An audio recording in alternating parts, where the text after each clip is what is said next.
ปาดปัดปัดปัดปัดปัดปัดสีไข่น้องแตงเขาเดี๋ยวทางงามเลยแดบเดี๋ยวพักเจ้า2 เดือน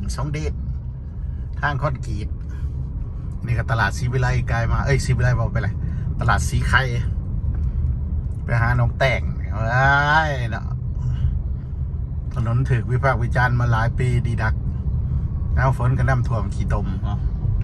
ย่ำแรกกับขี้ฝุ่นขี้ไงทั้งคุ้มทั้งบ่อมันได้งามเลยเด้อมาปี2025นี่คือปีงูเห่าพ่นไฟเลยได้ปีได้ทางงามมีเสาไฟโซดาเซลล์พร้อมได้เฮ้ยมันเป็นธรรมดางามได้2 เดือนไปได้ดิ2 เดือนต่างเก่าต่างหลังเด้อบัดนี้นะในทางงามแล้วสีไข่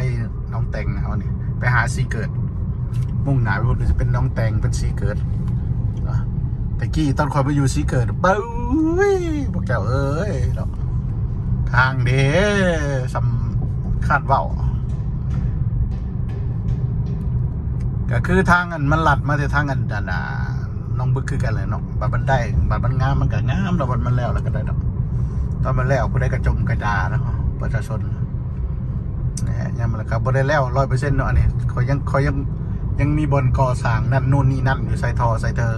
แต่ก็เกือบสมบูรณ์แล้วค่อยวันนี้เกือบสมบูรณ์100%แล้วโอ้เดี๋ยวทางงามดีใจทางคอนกรีตฝนแดดจ้าบางจุดบางบ่อนนี่เนาะตามคือสุวรรณีเนี่ยมันก็อาจจะเฮ็ดเองบอกอาจจะก่อบอกบูน้ำเพิ่นนั่นนะเนาะอาจจะงานเก็บรายละเอียดตกแต่งถอดระบายน้ำเนาะแต่ว่าทางนี้ว่าก็สิสมบูรณ์แล้วค่อยมาติดตามไปทำกันเป็นฮอนน้องแตงน้องบึกบอกทางเนี่ยโอ้ดีใจเลยเนาะทางดีละดีใจนำเด้อในทางคอนกรีตพะนะตะกี้นี่คนลำบากนะไปว่าคนทางนี่นะ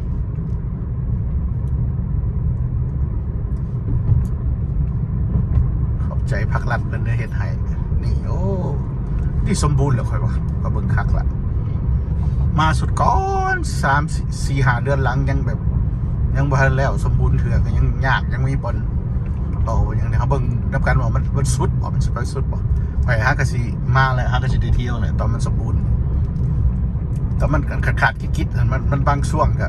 ขอยก็มาอยู่แต่นี่ก็ดูสำเร็จไปหลายได้นี่เอาเบิ่งมันสิสอดฮอดสีเกิดบ่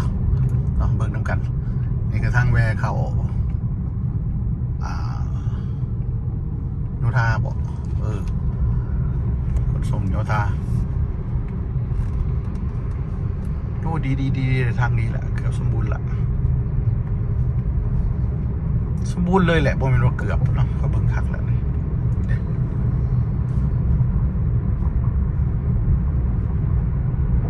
คักพวกเจ้าแจ๋วนี่มันเส้นทางสีไข่เด้อพวกเจ้าไปหาสีเกิดน้องนี่ไม่แล้วไปหาสีเกิดสีไข่ไปหาสีเกิด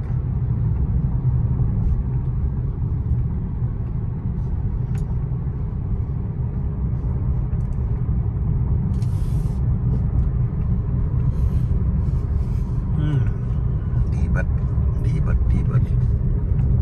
2 เลนดีบัดเอาฮอดสิเกิดบ่น้องเหนียวแล้วเนี่ยโอ้ยนกยักษ์สีฟ้าการบินนี่ยังหนอบ่เคยเห็นจังเทื่อแล้วน้องเหนียวนี่ก็แล้วเบิดแล้วนี่สมบูรณ์แบบแล้วสุดยอดอาจจะมีเก็บงานรายละเอียดบางส่วนเนาะก็เล็กๆน้อยๆแต่ถือว่าแล้วแหละสำหรับข่อยเลยเขาว่าคักเด็กก็ยังมีห้องห้อยเป็นเก็บงานรายละเอียดอยู่ตรงแคมทางเลยเนาะนักงานเป็นเนาะเด็กเป็นบอลฟุตบาทหรอถอดระบายน้ำมาทางงานทาถอกทาสีหน่อยเด็กทาสีทางมาลายเก็บงานเอาไว้ง่ายแต่ว่างานหยาบนะคือสิแล้วไปแหละ ขี่เด้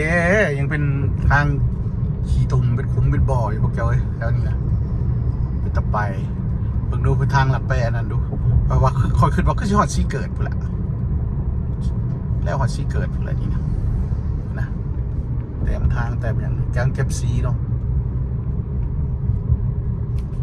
เมื่อกันนี้ทางหลัดไปอีหยังวะลืมซื้อบ้านละกี่นี่โอ้ยรถไฟฟ้าคอยมานะซุปลงห้องเจ้าสิไปว่าได้มันเตี้ยนะเบิ่งแล้วเลยบอกทางนี้ไปเดี๋ยวไปเบิ่งก็ยันฮอดสิเกิดพูดแหละเขาว่า